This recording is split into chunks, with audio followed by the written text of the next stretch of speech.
دیہات کا ایک لڑکا شہر آیا۔ سڑک پر چلتے ہوئے وہ ایک اسکول کی عمارت کے سامنے سے گزرا۔ یہ اسکول کے جشن کا دن تھا۔ سینکڑوں لڑکے ایک کھڑکی کے سامنے لائن لگائے ہوئے تھے۔ دیہاتی لڑکے نے قریب جا کر دیکھا تو معلوم ہوا کہ اس کھڑکی پر مٹھائی تقسیم ہو رہی ہے اور ہر ایک اس کو لے لے کر باہر آ رہا ہے۔ دیہاتی لڑکا بھی لائن میں شامل ہو کر کھڑا ہو گیا۔ وہ لائن کے ساتھ آگے بڑھتا رہا۔ وہ سمجھتا تھا کہ جب میری باری آئے گی تو مٹھائی کا پیکٹ اسی طرح میرے ہاتھ میں بھی ہوگا جس طرح وہ دوسروں کے ہاتھ میں دکھائی دے رہا ہے۔ لائن ایک کے بعد ایک آگے بڑھتی رہی، یہاں تک کہ دیہاتی لڑکا کھڑکی کے سامنے پہنچ گیا۔ اس نے خوشی خوشی اپنا ہاتھ کھڑکی کی طرف بڑھایا۔ اتنے میں کھڑکی کے پیچھے سے آواز آئی، تمہارا شناختی کارڈ۔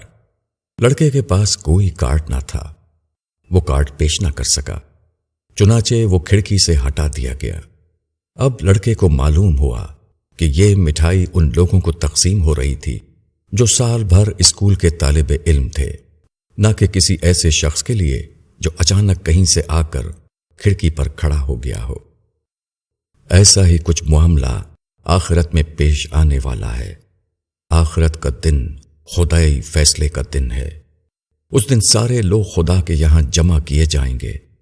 وہاں لوگوں کو انعام تقسیم ہو رہے ہوں گے، مگر پانے والے صرف وہ ہوں گے جنہوں نے اس دن کے آنے سے پہلے پانے کا استحقاق پیدا کیا ہو، جو اپنا شناختی کارڈ لے کر وہاں حاضر ہوئے ہوں۔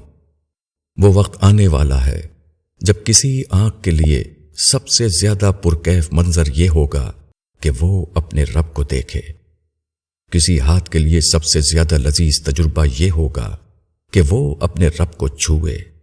کسی سر کے لیے سب سے زیادہ عزت اور فخر کی بات یہ ہوگی کہ وہ اس کو رب العالمین کے آگے جھکا دے، مگر یہ سب کچھ صرف ان لوگوں کے لیے ہوگا جنہوں نے اس دن کے آنے سے پہلے اپنے آپ کو خدا کی نظر عنایت کا مستحق ثابت کیا ہو۔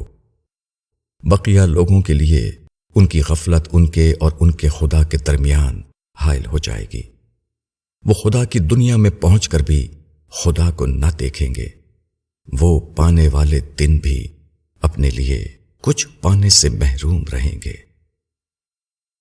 مولانا وحید الدین خان۔